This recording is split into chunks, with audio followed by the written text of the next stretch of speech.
Just starting the stream here and waiting for Mr. Marshall Brown.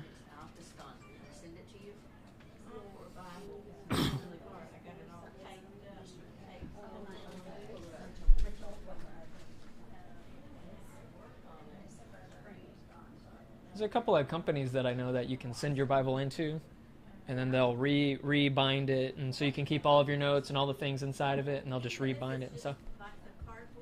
Yep. Yep. You can get like this nice leather stuff. I'll see if I can find some stuff, and I'll let you know. So. Yeah. Yeah, and you don't want to get another one even though it's falling apart. I'm right there with you. I totally understand. Yeah. Bless you. Nope. Yep. And you just keep them. Yes, I did. Good to go. I've got a shelf in my office that's just like my middle school Bible, my high school Bible, my college Bible, all. Ooh, what's up, Days? Well, Cody has flu B, so we found that out because he's been sick since Monday. Cody? Yeah. Daggone. He had fever for 2 days, and then he was good, but then he got double pink eye, and then his ears were really hurting, and then spiked another fever, and then I was like, go to the Bro, yes, it's time. And so the girls just had runny noses, and they both had ear infections, but they got antibiotics, and they're a lot better than they were. So what the doctor for you? He has flu B, whatever that is. The not flu A. Not A or C. He did crack a joke. He's like, if I had an option, I would choose option A, and I was like, Really? I think it's funny. Dude. He just got it all. Yeah, that's fine. All right. We got these things too close together. We'll have to fix that sometime. I'm like, Our elbows. yeah. All right, we're gonna go ahead and get started. I hate to interrupt all the talking. I don't know that I actually am interrupting the talking. You have no power here. Yeah. You have no power here. All right.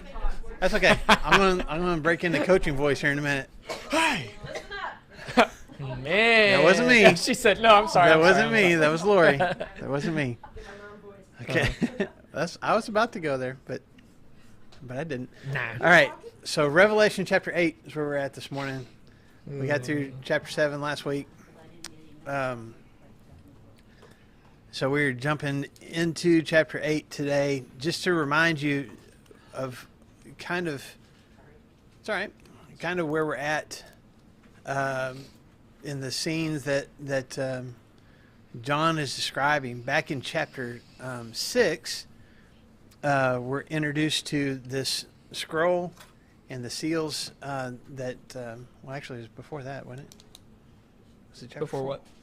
It doesn't matter. It's chapter 4. Yeah.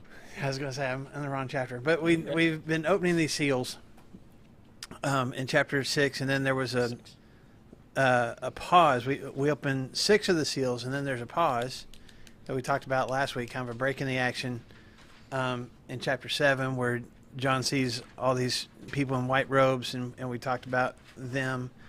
And then it's like, okay, now we're back to the action again here in chapter 8.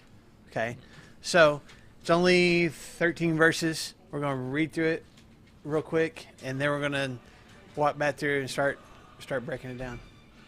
I was like, we are ready to go. We are ready to go. The heavens are pronouncing. Man, those homeschoolers can sing. Didn't know where that was coming from. Okay. I love it. All right. Revelation chapter 8. Here we go. When he opened the 7th seal, there was silence in heaven for about half an hour.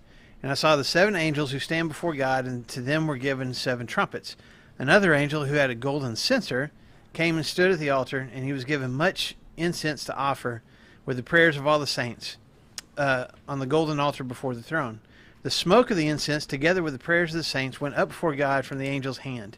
And then the angel took the censer and filled it with fire from the altar and hurled it on the earth. And there came peals of thunder, rumblings, flashes of lightning, and an earthquake. Then the 7 angels who had the 7 trumpets prepared to sound them. You want to stop right there and just go through this first part, or go ahead and read through the whole thing? Yeah, no, that's good. Go.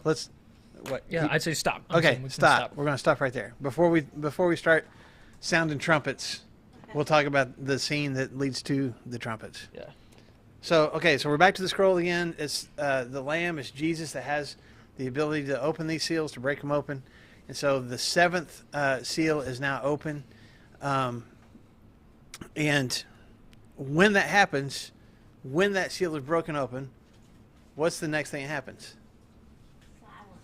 The answer is nothing. Nothing happens. What happens? Nothing happens. Yes. For half an hour. Very specific too. Which is that's the Greek. It's the word for half and the word for an hour. It's like now I say that an hour can sometimes mean a little hour or can mean just a period of time. Yeah, Jesus. So, the time has come. My hour has come. The hour is about to be fulfilled. So take that for what it's worth. But yeah, it's just John's way of going. It wasn't this huge long time of silence, but there was a significant amount of silence, which compared to what John has been seeing and hearing to this point, would stand out. I mean, you've got creatures flying around the throne, right? And they're calling out things, and every time they call out something, the elders fall down and throw their crowns on the ground and they worship. And then we got angels, and we just saw 144,000 people, and then a multitude, that can't be counted, and all singing and praising different things, and then all of a sudden, silence. It would be significant. It would be right? abrupt. So why do you think? And I'll go ahead and preface my question with this: nobody knows for sure. So why do you think there was silence for a half hour after all this? Not chaos, but just this all this noise. Sounds like I'm diminishing it, but there's just a lot going on, a lot of action, a lot of things to hear. There's earthquakes, there's lightning, there's, all these different things that John, like the sensory overload he's been experiencing to this point, all of a sudden stops when this final seal is broken and this scroll is opened up. Yeah. And why do you think immediately, like, everything just stops when that opens? This is the final seal. Yeah. Yeah. I don't know. This is it. This is what you've been waiting for. Finale. Yeah. Oh, I like that. Yeah. I'm agreeing with everything that y'all are saying. I know not everybody online can hear what you guys said, but I think it's what I'm sorry. Like anticipation. Yeah, there's when we see it sometimes written in books and stuff, a hush falls over the crowd. Like when The something pregnant pause. when something big is about to happen, but there's that moment of silence. I mean, even how many of y'all have actually experienced being in or pretty close to a tornado before? Some of y'all have. There's that moment of silence before Ooh. the train. You know what I'm saying? There really is. It's just like it's calm, and all of a sudden, here he comes. And it's kind of eerie too. Yeah. I don't know if that's implied here, but maybe a little bit. I don't know that it's intentional for it to be scary as much as like, hey, something big is about to happen, and it's as if all the attention of all these angels and creatures and elders and everything is now centrally focused on Locked in. what's happening next. Yeah. Okay. This reminds me of when the Israelites walked around the walls of Jericho. Mm-hmm. They marched around it 7 times. Yep. Right. And then it was silent, and then they blew the big. Yep. Right. And Right. the walls fell down. Yeah. Because we were talking about how a lot of this refers back to things that happened in the Yeah. Old Testament. Mm-hmm. Absolutely. This one. Sounds good to me. Absolutely. There's just this moment. awareness that not just John, but everybody has about what's going to happen next. Okay, so then what does he see? Okay. Yeah. So have we been introduced to these angels yet, Brandon? I don't think so. I don't think so. We've got 24 elders, the 4 beasts. I think I think that's been. I mean, and then there's I feel people. Like there's been but- an angel yeah, before. angel maybe. is talking to John, Yeah. but not. I don't think. But so. there's nobody that's been specifically mentioned as the 7 angels. This is the first time, and it's kind of like John almost mentions, it's like, the 7 angels that stand before God. It's like, oh, okay, Yeah. I guess there's 7 angels that stand before God. Yep. There's nothing that we've read so far that specifically mentions who they are. There's some people that think these are the same as the seven spirits that we've seen before God. But it's a different word. Yeah, he would And have used the so- same thing. And yeah, I feel like it's probably a different group of people. So we've got these seven angels now that specifically stand in front of the throne of God, and they are given what? Each one's given a trumpet. Okay, each one's given a trumpet. So I was talking with Brandon about this earlier. I don't know if these are like the like Golden, brass or golden gold- band like trumpets. some kind of a trumpet like that, or if these are more like the ram's horn kind of shofar, Yeah. kind of things. But it would be, well, there were trumpets, I think, even around the temple, at least in Solomon's temple, to announce different things. So if we've got an altar and we've got the presence of God, it would be some kind of, It's a proclamation, an announcement that's coming from the throne that the angels are given, like they're given trumpets to be able to make that proclamation. yeah. And there's 7 of them. Is there any significance to the number 7 in the book of Revelation? A little bit. Yeah. Happens all the time. Right? Yeah, something that's perfect, something that's complete, something that's whole. And so whatever it is that is about to come from the pronouncement is complete and whole and perfect and from God. And as it should be. Check Yeah. mark. Yes. Okay. And then verses 3 to 5, we got another angel. So I guess an 8th angel shows up. And what does he do? Yep. Okay. Censer. Okay, he's got a golden censer, which is just kind of this metal instrument that you would scoop ashes, incense, different things. And it was used in the temple, right? Yeah, almost like a, I don't want to misspeak, but in my mind, like a ladle kind of thing, but that's not right. But just something that, kind of this container kind of thing. He's given the censer, and I also think when you've seen, is it the censers that they use in the Roman Catholic Church when they're swinging that censer? There's got lots of the smoke coming out of it. It's that kind of videos online. It's like it almost looks like a lamp, but it's got that smoke coming from it, and then they like pull it like you would a bell thing, and it just goes all the way through the corridor, filling it with incense and that kind of a thing is what he's given. Okay, Yeah. and he's given.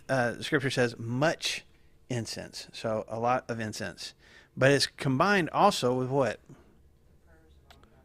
Okay, where did that come from? Well, first of all, let me back up. He's given much incense, and the prayer combined with the prayers of all the saints. I'm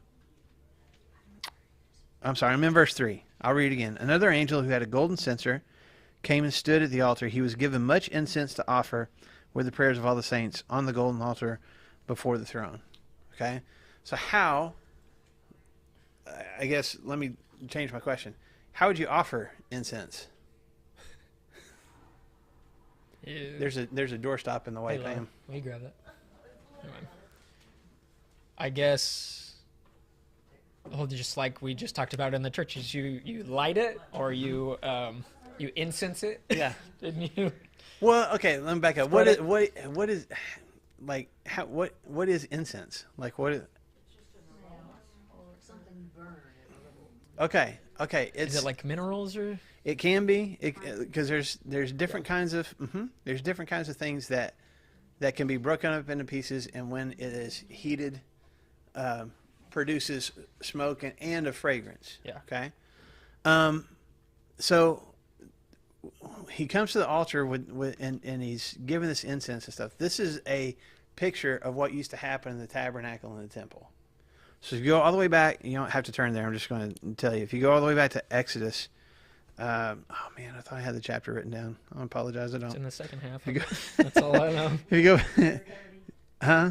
30. Thank you, Exodus 30. You go back and see, God's instructions for building the tabernacle when the Israelites were going through the wilderness, and then, Solomon did the same kind of thing when he built the temple. That there was this specific altar that honestly would have been pretty close to this size, maybe a little bit bigger, but there was a certain formula of different ingredients that would be put on the altar, and then there would be fire that would be placed, I think, underneath it, and that heat would, hit this stuff, and and produce smoke and produce fragrance. And that altar sat right in front of the curtain that separated the holy place from the most holy place. And the most holy place was where the Ark of the Covenant was, which represented the presence of God.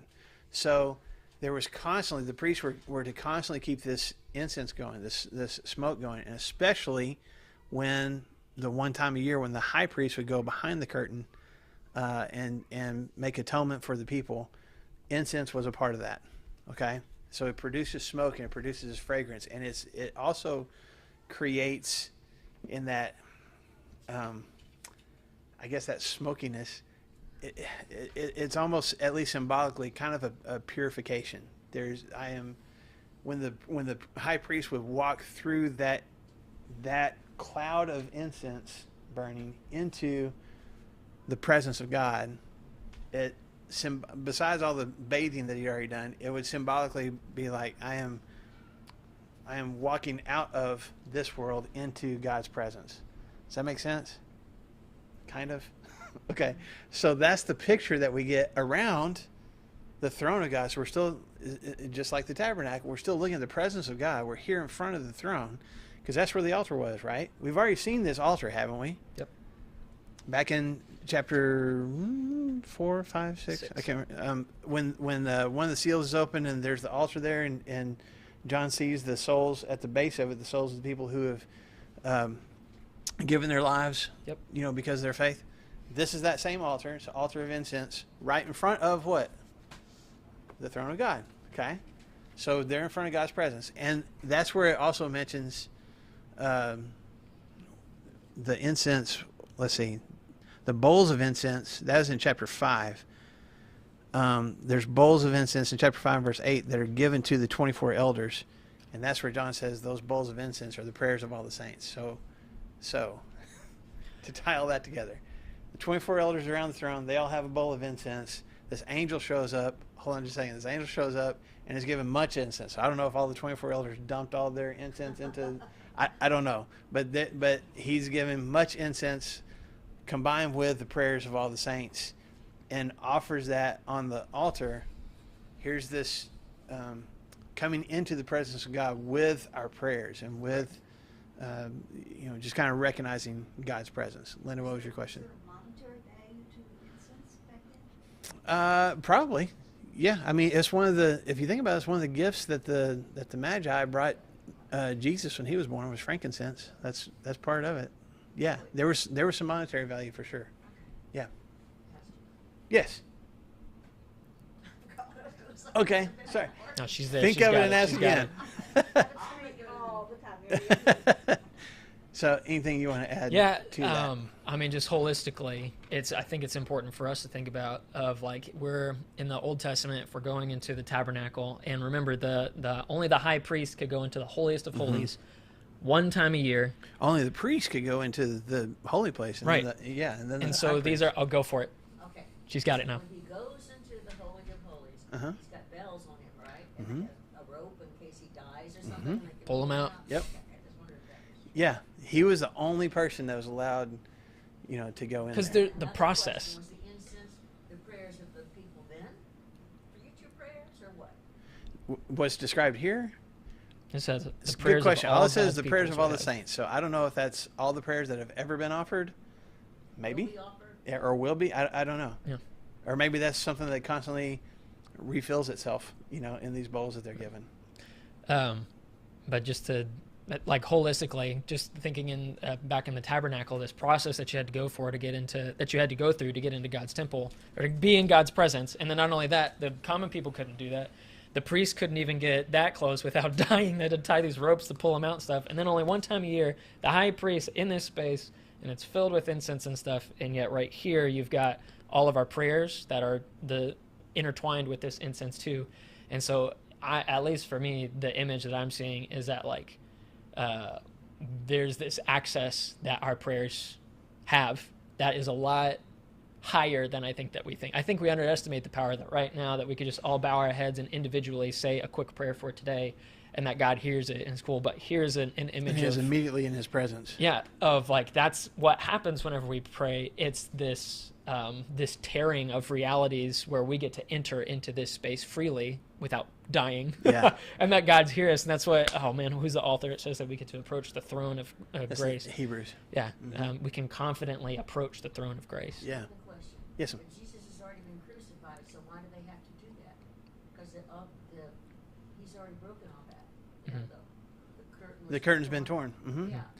Well, for I guess part of my answer to that question being why do we have to go through that when Jesus has already been crucified and the curtain's been torn? So there's no curtain here at the throne. There's no separation anymore Oh, okay. because of Jesus, because of the Lamb. It is still our prayers. Those things are still being offered to God. And I think what you see John kind of getting at here, that incense, there's something about just that that aroma too. It was pleasing to God. And whatever that smell was, it was pleasing to him. And I think that, again, is more connected to our prayers. God loves it when we pray. That is something that is pleasing to him. When we offer our hearts to him, when we tell him, this is what's on my mind, this is what's on my heart right now.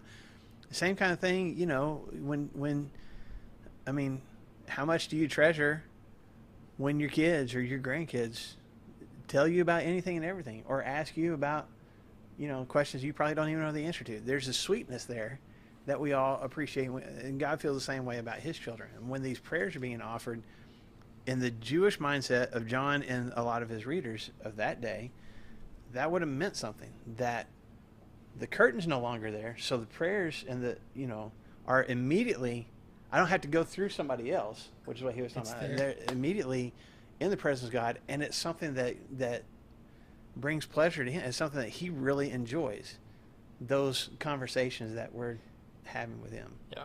I know we're talking too much about this, but my No, we're thought not. too is that, yeah, no, of course not. No, I mean, if any of you guys, I'm going to reveal a part of myself. We have a pumpkin sitting outside of our front door. Oh, goodness. Okay? It makes my kids happy. So I'm not going to apologize for it. But inside, we've got the candles, you know, the pumpkin, the autumn leaf, Oh, you good know, that grief. kind of, I apologize. Leaves have But, barely right, started so changing, man. No, it's It's not let it even happen. fall yet. Let me enjoy. Let me enjoy, okay? Yeah. This morning I was cold. Therefore, right. it is time for It the must candles be. and all that. It But must you be walk time for into our house pumpkin and stuff spice lattes. after. Oh no, I'm not about that. But I'm a coffee fan. But you walk into our house and it smells like fall. It smells like fall. You don't see it, but it's burning in different places and stuff, and you're surrounded by it. And I think that's, you know, as you walk through the house, you're greeted by those smells and stuff too.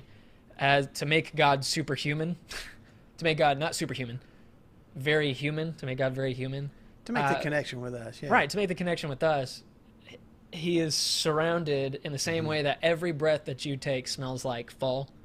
He's surrounded with this relationship that he has with us, in that every small utterance of a prayer, God, I need help in this moment. He's breathing it in. Or and God, I he's- just love you. Thank you for what you're doing. Yeah. Just all that stuff. And he's intimately aware of that, so much so that it's constantly In his presence. in his presence. Yeah. I don't know. That's maybe too oversimplified, but that helps me get there. I have a friend who's really close to the Lord, and she talks to God constantly, Mhm. you know, when she's driving and stuff. And she said she was driving one time and was asking God something. He said something. He said, "Well, just don't quit talking. Don't quit talking to me."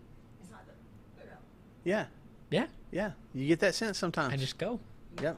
Like Yeah. it. Don't stop talking. I mean, that's what Paul says. Pray continually. That's in 1 Thessalonians chapter 5. Yep. 2 simple words. Pray continually. Or if you go old school, pray without ceasing. Same thing. Because we do have that connection. We do have that ability. And you mentioned the author of Hebrews in chapter 4 says we can approach the throne of God with confidence. Not with the rope tied in case we will die. And not like a giant curtain in front of us. We get to come right up to the throne of God. And I feel like That's significant. all that stuff is what's being represented right here. Okay? So this angel fills his censer. We'll go back to the angel now. With incense and the prayer of all the saints. Verse 4, the smoke of the incense together with the prayers of the saints went up before God from the angel's hand. So it's, again, this concept of these prayers and this pleasing aroma to God. But then verse 5, The angel took the censer and filled it with fire from the altar and hurled it on the earth, and there came peals of thunder, rumblings, flashes of lightning, and an earthquake. So there's fire probably burning underneath this, and he somehow scoops some of that out, puts it in this censer, and flings it somehow, some way, down towards the earth. Thunder, And- rumblings, flashing of light, earthquake, Yeah, here's all this natural, calamity. phenomena that happens. Now, it doesn't say that any kind of, besides the earthquake, there's nothing that really says that there's any kind of destruction or anything that takes place. But real quick, when you see thunder, and mine says rumblings, huh? Yeah. that sounds Voices. good. Anybody else? This is thunder rumblings. Okay, the rumblings, or if yours says voices, We already- excuse me, the Greek word there literally just means sound. So it could be a voice, it could be just the sound of an inanimate object. It's just there's sound, there's thunder, there's other sounds that maybe more thunder. we And already there's lightning heard- and an earthquake. If you go back to Exodus, Yeah. when the Israelites come through the Red Sea, come into and get to Mount Sinai, and God shows up on top of Mount Sinai, this huge cloud, this cloud of smoke and everything that's on top of the mountain. What else is happening when God shows up? Okay, but what? What? Isn't there thunder and lightning? Yeah, there's thunder. There's the ground is shaking. This is in Exodus chapter 19, in case you want to write it down. Yeah, it's very similar imagery to what John sees when this fire is hurled to the earth. Yeah, so he takes this fire, throws it to the earth, and the earth recognizes, I guess, in that moment. I say the earth. There's a recognition. God's presence is showing up. Because when God's presence showed up in Exodus, there was thunder, there was lightning, the earth was quaking, Earthquakes. Yeah. earth trembling. Y'all see that? So, we had this moment of silence, and then this angel comes over and gets this fiery, well, not incense, he takes the fire from the altar of incense, flings it down, and now it's this rumbling, which seems a lot like God's presence. God coming is down. about to make his presence known. God is about to make his presence felt. Does that all make sense? Okay, I have a question again. go ahead. So, like, mine references chapter 4, verse 5, where it Mhm. talks about the similar scene where it's like flashes of lightning. Mm-hmm. From the throne came flashes of lightning and rumblings. Until the thunder, and before the throne were burning 7 torches of fire, which are the 7 spirits of God. Uh-huh. Yep. Would that be the same fire, you think, or are you thinking it's a different fire? That do you understand? Could what be. I'm asking? Mm-hmm. Like if he's using this, I don't know, my brain almost thinks like, is he throwing spirits down on the earth for the judgment, or do you understand what I'm saying? What are you talking about in in chapter 4, verse 5? Yeah. Before the throne, 7 lamps were blazing. Yeah, 7 These just spirits of says- fire, which are the 7 spirits of God. I don't think that's the same fire. I don't think that's the same fire personally, because those in that instance it says that those lamps are the 7 spirits. It's like that's different. I think that's my opinion. Yeah. I'm with I you. think that's different than God's not sending those spirits down to the earth. It's just kind of a representation of his presence. Here's this altar that's in his presence with the incense, and now our prayers are coming to him. Now he is coming down here. Yeah. I think that's what's being alluded to. There was an earthquake when the 6th seal was opened. Mhm. Mhm. Different earthquakes, I think so. one right after the other, or we don't know. We don't know for sure. One was a Yeah. real, one was Now- an aftershock. And that kind of brings up a question that we talked about. Brandon and I talked about earlier Yeah. today. That we'll I think quickly we'll- answer, but we're going to kind of hold off on an answer too. No, it's a good question. Go ahead. Oh no, just there's I'll say so. There's at least two perspectives at least that Marshall and I have been wrestling with. The first is this, in that this is all linear and sequential, right? So we watched seals 1, 2, 3, all that open, 144,000, pregnant pause, angel, and then we watch and hear trumpets 1, 2, 3, 4, and on. That's, you can follow So Revelation. everything linearly. just happening one right after the other. There's also another assumption, and Marshall and I talked this morning, and we were just like, we don't know. I don't know. But the information that's been poured much more into me is that the seals, the trumpets, and the bowls are We haven't even all- gotten to bowls yet. We I haven't know. even really gotten to we the got trumpets layer yet, but- stuff, man. Yeah. That those are all the same event, the same thing, but from different perspectives. So it'd be like watching a football game, the Razorback game. Well, you can watch it on the field, and you see things a little bit differently and all that stuff too. You can watch it up in the nosebleeds. You're seeing the same thing, but you're seeing a different perspective. You're watching it from home, and you're seeing the same thing, but you're seeing a different perspective. And so we can talk about this more, because I don't know how much you want That's to what I'm saying. parse We it out. can get, once we kind of But- get through all the trumpets and bowls, we can come back and answer that question. At least respond maybe to it, a little 'cause more 'cause clearly. I'm not sure. But So could be the same earthquake, could be different earthquakes. yeah, we All don't right. know. Let's go. So, Another question, kind of stupid. So when Mm-hmm. earthquakes happen here on Earth, uh-huh. is that God proclaiming, or? I mean, I went through the Alaskan earthquake. yeah, Man. I think easy answer is that natural calamities happen all the time with tornadoes and hurricanes and earthquakes and those kinds of things. Not necessarily from God, since they're super destructive. They may be. But I do know all those things are a result of the fall and result of sin, because those things weren't in the world whenever the world was perfect. The richest part of Anchorage just slid down. Yeah. Mm-hmm. And so yeah. I don't. is it divine I think judgment? if you look Is through, it just sin? Who knows? yeah, if you look through Scripture, there are times that God used, Mhm. if I can use this term, natural phenomena, to, punish or to reveal His presence or even rescue sometimes. Yep. But does that mean that every single time those things happen, that's God trying to do that? I don't think so. Allowing it. Hmm I think there's stuff that He allows, but doesn't necessarily cause. Yeah. Specifically, and I think some of those earthquakes and tornadoes and things like that would fall under that. That's kind of like sin in general. I mean, he allows it to happen, but he by no means causes it to happen. Yeah. And yes, he could stop it, but we've got. Allows us to make our own choices. Mm-hmm. Which kind of brings us to the trumpets, where we get to see some destruction and scariness and all of that. But so before we get there, I'm ask one question, just to kind of get it to kind of get us into this space and stuff too. Whenever you hear a car alarm, is it cause for real alarm in your minds, or is it just annoying?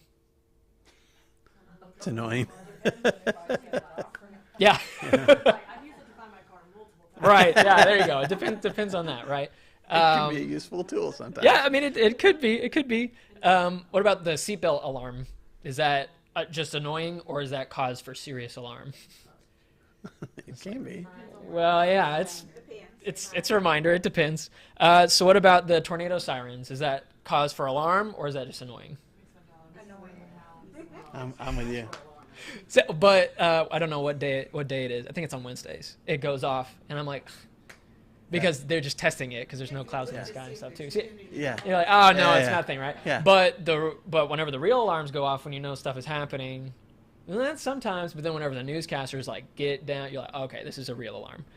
Those kinds of things happen all the time too. The fire alarms at school, sometimes those are like, oh, that was just Jimmy being dumb. Sometimes the fire alarm at school is like, we need to get out right now.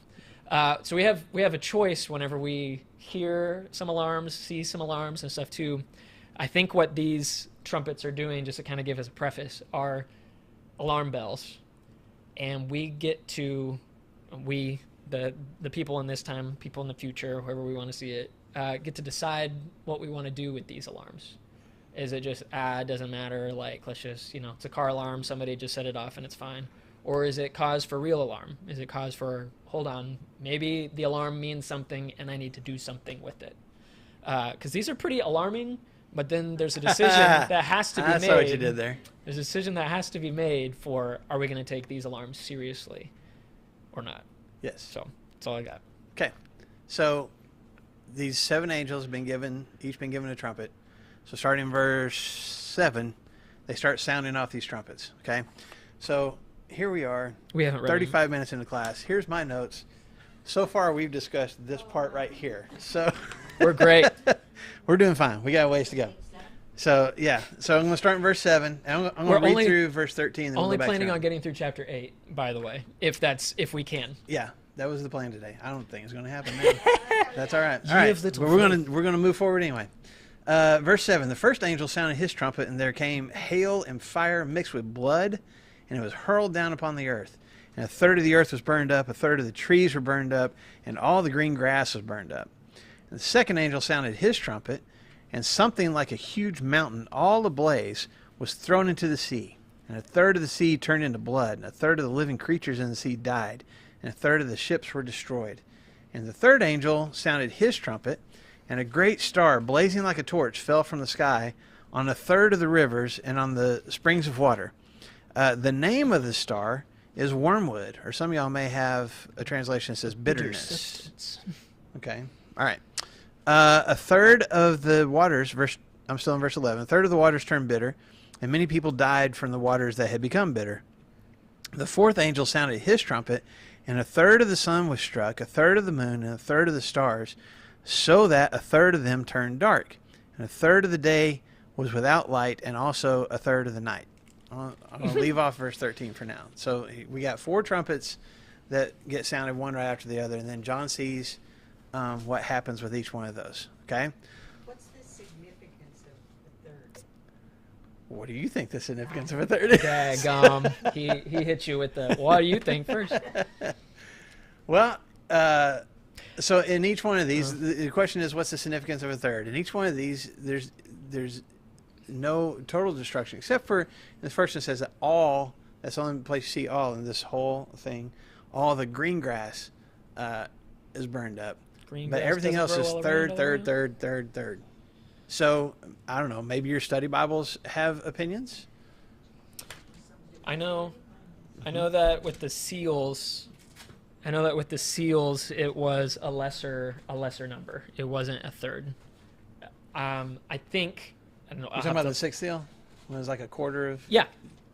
people died or something If like I that? can, I don't remember where that is. Period of the term It of plague is. association.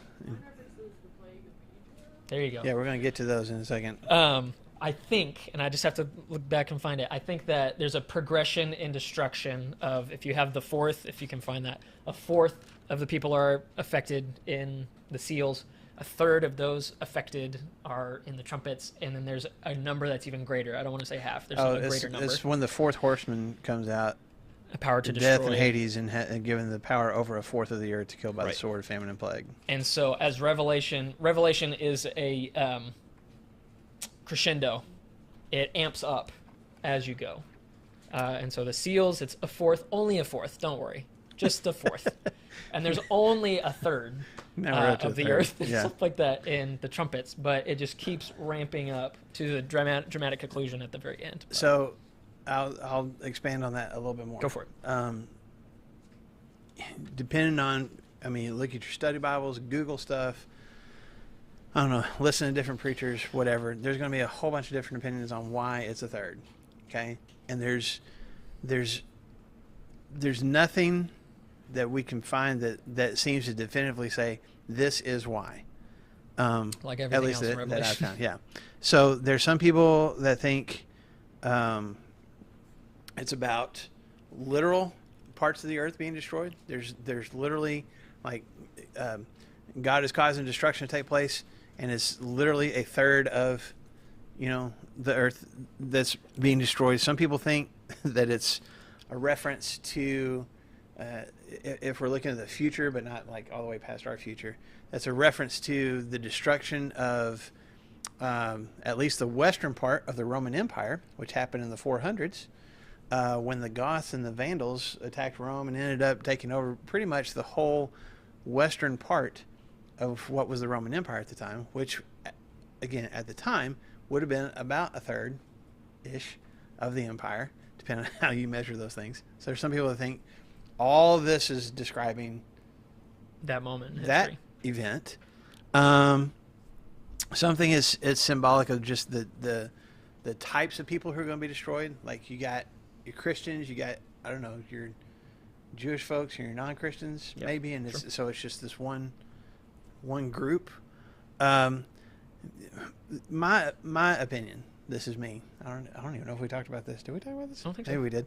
My opinion is that it is symbolic of just there is destruction that's going to take place, but it's not total annihilation. It's not complete destruction. I think that's one of the main points here, is that it's not total. That's what I think.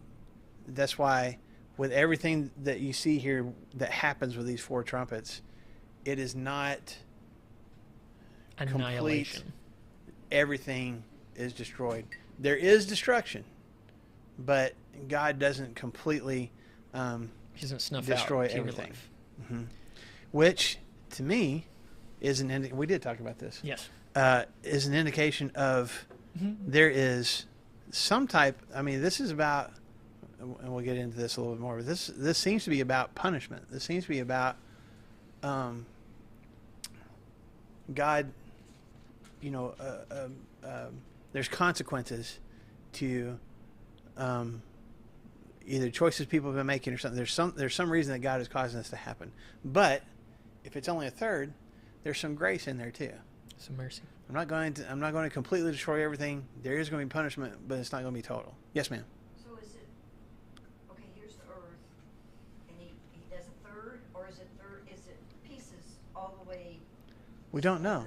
Yes. Yeah. Yeah, because it says We I don't mean, know. With the rivers, it's like, well, how do you? We talked about that. How do you do a third of the rivers? And it's from a start, and just kind of Yeah. picks and chooses. Well, we'll take a third of the Arkansas River and Yeah. just let it fly. But But I don't know. to kind of answer your question a little bit, there's some people that think that it is like there's going to be, you know, some type of cosmic, like a meteor or something like that that's going to hit a lunar and eclipse, a destroy solar eclipse, that takes basically away their- a third of the earth. Like Iraq or something. Yeah. Yeah.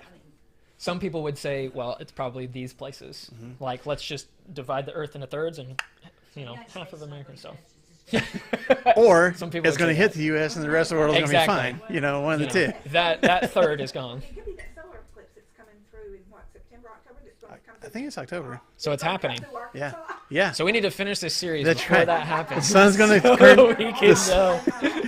Oh no, we I'm got to being very pick up our facetious, pace a just little so bit. everybody knows. Oh yeah, the eclipse that happened a few years ago, and everybody's buying Yeah, special. that was awesome. Like the main part of it's going to come across Arkansas this time. Like it went So a cool. little further east of us last time. So yeah, Just to keep the conversation going, something that Daisy said too. With the this is just the first four. All of these focus on creation. All these focus on some aspect of creation. You've got the earth, the first one, the sea in the second one, the rivers in the third one, and then the light and like the sun, moon, stars, and all that. My mind goes to creation, like we're reversing.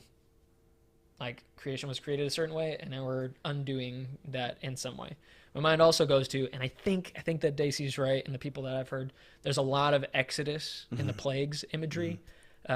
Specifically, hail that comes down from heaven, the waters turning to blood. They're not able to, do all that stuff. The dark, God just turns on the dark light, turns on the darkness, and the switch, and darkness comes whenever it shouldn't be dark and covers all of that. I think there's whenever the angels, I heard it this way, whenever the angels are blowing the trumpet, they're blowing the Old Testament. They're blowing like, hey man, remember the stuff that happened way back in Exodus? Let's bring some of those things back to mind, because that's honestly, that's some of the plagues and stuff that are happening right now to mankind. These are similar plagues. yeah. I think ultimately the 1/3 is just, again, this is my opinion, and not mine solely, but this is the the opinions I come across is the one that I'm kind of buying into right now. Is it's really just more about an example, like there is other stuff in the New Testament about whenever God is ready, whenever Christ comes again, whenever like the heaven and earth pass away and we get a new heaven, new earth, like everything is destroyed. Everything is, burned up. So this seems to be something that's like there's destruction that's happening, but it's not total. It's only a third. And it's just how do you explain that? Well, it's not everything. It would be the equivalent of a third, but it's not everything. That's what I think is being alluded to. Yes, ma'am. Talking about our time or their time? You know how we've been going back and forth. Uh-huh. Yes. Good question. It kind of depends on what you want to believe. It's the decision. The decision that you yourself has to make. As far as has all of this stuff already happened? Is this stuff kind of happening now on a spiritual level? Is all this stuff way off in the future? Total cataclysmic event where the end of the world and all of that, and you just kind of have to make a decision. Atomic bomb. I mean, That's what some people think. I mean, yeah. So, okay, let's go through some of this fast as we can, all right? But if you got to ask a question, go ahead. The star that fell, Yes. was that like Lucifer falling, or was it Jesus, or what was it? Ooh, let's just. I feel like we just go. Different opinions. Yeah.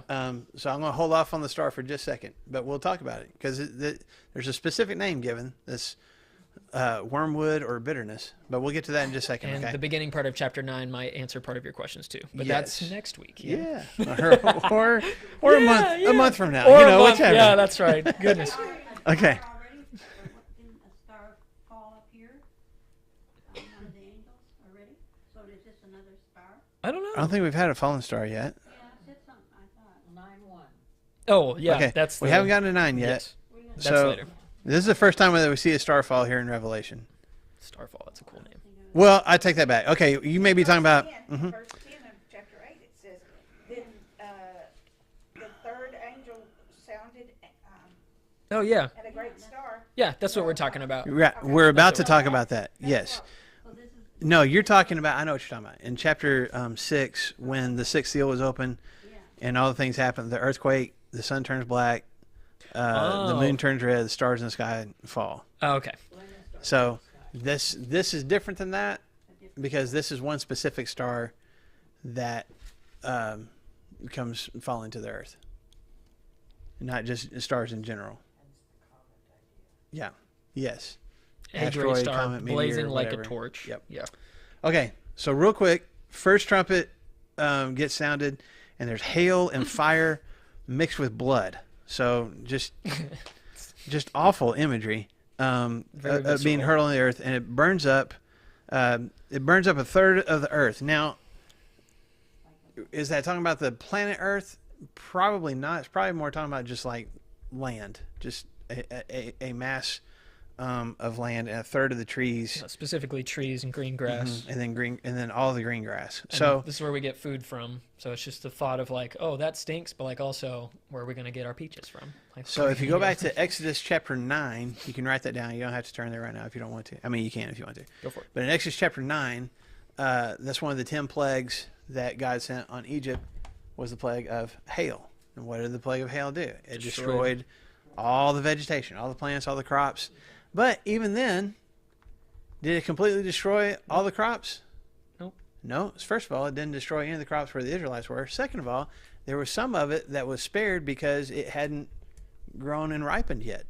That's actually in the book of Exodus. That's a grace. Like, and a mercy. there's some crops that got destroyed, but I think it's the wheat and the barley or something like that didn't get destroyed because they hadn't started sprouting yet. So even in that plague that God sent on Egypt, there's a little bit of there's a little bit of mercy, there's a little bit of grace. So here you have this hail, and it comes and it destroys, the what would give us sustenance, where we get our food from. Again, I'm just going to throw this out there. Some people think that this is about that this is about actual some cataclysmic event happening, where maybe it's a volcano, maybe it's something falling from the sky. Maybe something happens where just a particular part of the world loses all of its vegetation, all of its Tectonic plants, shifting, yeah, stuff like that. all that kind of stuff. I will say this. There's also a mention, and you can just write this down and look at it later, in Ezekiel chapter 38 and verse 22. God is pronouncing judgment against Gog and Magog, Oh yeah, Gog and Magog. which are, it'd take too long to get into that, but just enemies of his people. Yeah, they're Enemies of his people. epitomes of evil Mm-hmm. and destruction. And God is going to punish them for all the trouble that they have inflicted on his people. And part of the imagery there is the same imagery here of God says, I'm going to rain down hail on them. That's part of the imagery that he uses there. That was what verse? Ezekiel 38, verse 22. Okay. Okay. Okay. So anyway, I'm going to go on. I want to go on to Yeah. trumpet number 2 if everybody's good with that. Okay. Trumpet number 2 is in verses 8 and 9, where John says he saw something like a huge mountain. Okay. So it wasn't necessarily literally a huge mountain, or maybe it was, or maybe just it's just some kind of giant mass. And the only way that he could describe it, some people think a volcano, but it was on fire, and it was thrown into the sea, and a third of the sea turned to blood, and then a third of the sea creatures die, and a third of the ships were destroyed. Okay, this is similar to, at least with what happens to the water. This is similar to what plague back in Exodus, Plague 1. the very first one, right? Exodus chapter. Hold on, I got it written down. Exodus chapter 7. Moses, or God through Moses, turns the water to blood. Okay, and they can't find any clean water in all of All those sea Egypt, creatures and all the fish in Egypt, all the fish in the Nile and everything, they died as well. That's what's described in Exodus. Okay, so there's some similarities there, right? died. More food that's being destroyed. There's also a similarity in Jeremiah. I want to go ahead and turn to this one. Jeremiah chapter 51. This is a prophecy, and this is after the destruction of 51. Jeremiah chapter 51, verse 25.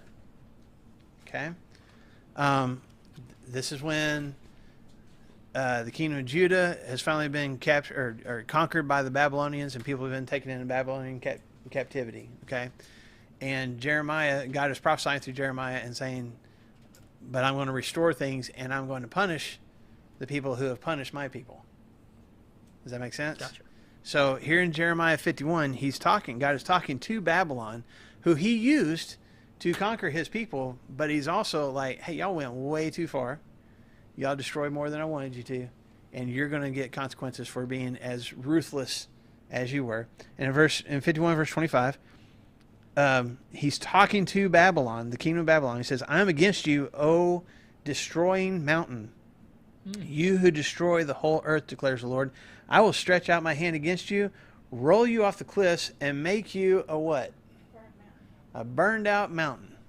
Well, some interesting words that he's choosing. Yeah. So, I'm saying all that to say, besides, we see the water turn to blood, we see that in the plagues that got inflicted on Egypt.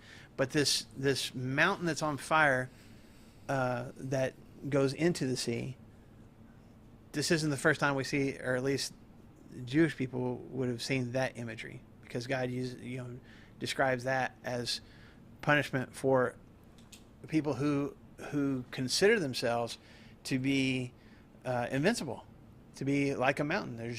They're huge, they're strong. You can't do anything to us. You can't do anything to us.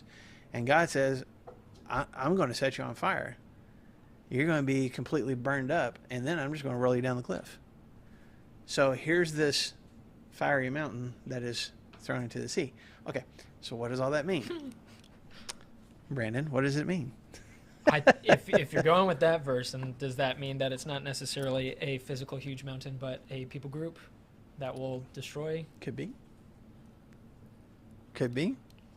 So some people think it's a reference again to the Roman Empire being conquered and a third of the population being killed. You know, you got waters of blood and all that kind of stuff. Some people think that it's a sign of something that's going to happen in the future, that there is going to be some kind of a meteor or comet or something that would be on fire. This huge chunk of mass that is going to be on fire is going to come and land in the sea and destroy sea creatures and ships. And a mountain can be very figurative. 'Cause like Oh, for you sure. always say, I've got a mountain of laundry. Yeah. Mountain. That'd be incredible. Not like a small hill, but But it's not a mountain. but God even calls himself God called the Babylonians there a mountain. You think you're the strong mountain. He calls himself the mountain. That's part of his language that he uses when he's talking with Abraham, centuries ago. So yeah, there's some symbolism there, something that is strong and seemingly indestructible that is now on fire and being destroyed. And as it is being destroyed, it causes destruction as well. Okay? So some people think that it's also just, I came across this one. It's a reference to humankind being destroyed through war. There's some people that think this is a reference to what happened and what is commonly referred to as the Jewish War, which happened from 66 to 70 AD when the Jews kind of rebelled against the Roman Empire, and the Romans were just pretty much done with it. And starting in basically modern-day Syria and working their way south to Jerusalem, they just destroyed town after town and slaughtered thousands of people until they got to Jerusalem itself. And they laid siege to it and ended up coming in, destroying the temple and slaughtering a whole bunch of people. The destruction of Jerusalem, that Jesus even predicted, like, this is going to happen. This temple, this beautiful temple, is going to be destroyed. Not one stone is going to be left on another, right? That actually happened in AD 70. So there's some people that say this imagery of this mountain hitting the sea and death coming because of that, and the sea turning to blood, the water turning to blood, is a reference to, there's a description by the first century historian Josephus. Y'all ever heard of that name before? He was a Church historian? Jewish, not church. He was yeah. Jewish. That witnessed all the Jewish wars and the destruction of Jerusalem and everything. Described everything. There's an event that he talks about where there were these thousands of Jews that were fighting against Roman soldiers, and they ended up trying to retreat, and they were gathered up and slaughtered in and around the Sea of Galilee. The Masada, or Where no, not the Masada, but there is a place called Masada, but that wasn't where this happened.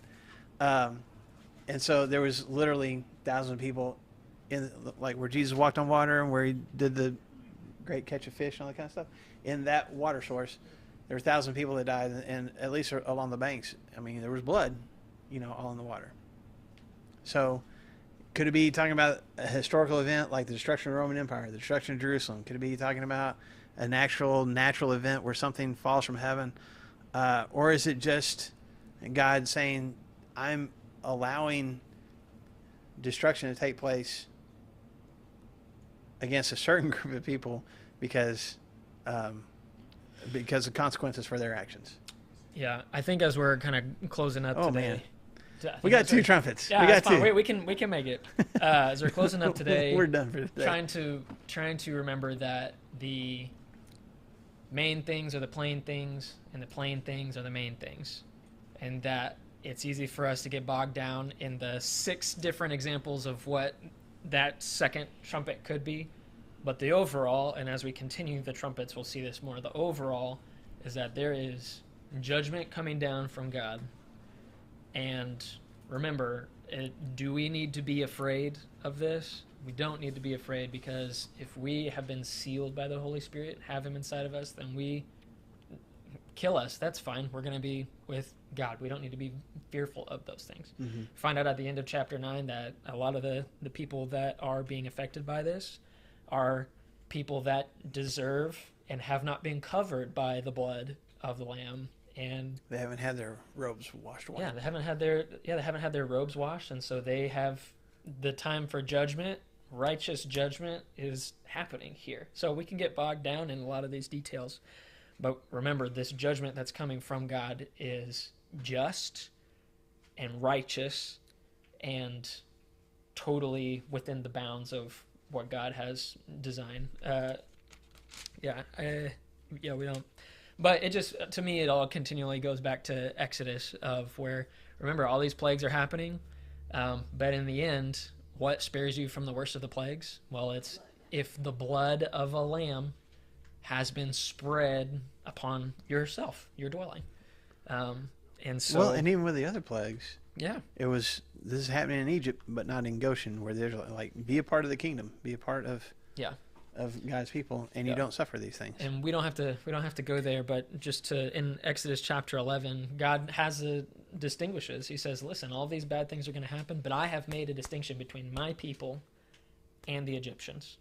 I have made a distinction between my people and the Egyptians. And so I think as we go through this, we'll see that these alarm bells, and we're going to keep coming back to that too, that these alarm bells are real and that they're scary, but it's almost like if any of us have had friends that don't believe in God, and then to realize that, man, at their funeral, that you can say a lot of nice things about their life, and you could say a lot of nice things about who they are, but then to realize that, man, if they weren't covered in the blood of the Lamb, that's a problem. I mean, that's terrible. Yeah, it's terrifying. One thing, which I'm hoping we all know anyway, but just in case, what you just said when you said that we would be spared, that's at, whether it was judgment or the fall of Babylon or whatever, his people will be spared, but that does not mean in the intermittent time we won't have trials and tribulations. Correct. For We sure. won't have things happening to us. For sure. Because that's part of it. Correct. You know, seeing if we will stay faithful in face of all those. Right. So I'm sorry. No, that's a good distinction, because spared, at least for me, means, and I wouldn't wish this on myself or any of you, but spared to me means if I've got the blood of Jesus, you take away everything in this world that I value. Everything is taken away. I'm laid, like Job, laid to waste, where I have nothing except for my life. And a bitter wife is what Job would say. Nothing. But he responds with, man, I was born with nothing, and I guess I'll return with nothing. So praise be to God. Yeah. At least that's how he starts. Yeah. And then Paul says the same thing of like, man, if you kill me, Great. great. If you don't, Great. even more great. Sounds good. So spared in that we've got hope. But, Eternal hope. this would be the end for people that don't believe in Jesus and aren't covered by the blood, don't have the seal of the Lamb. But this is not, even if that happens to us, this is not the end for us. But we've got 5 more trumpets Yes, we do. that get worse. So yeah, yeah. So thanks for the time. We'll pick up with trumpet number 3 next week. Woo! Yeah.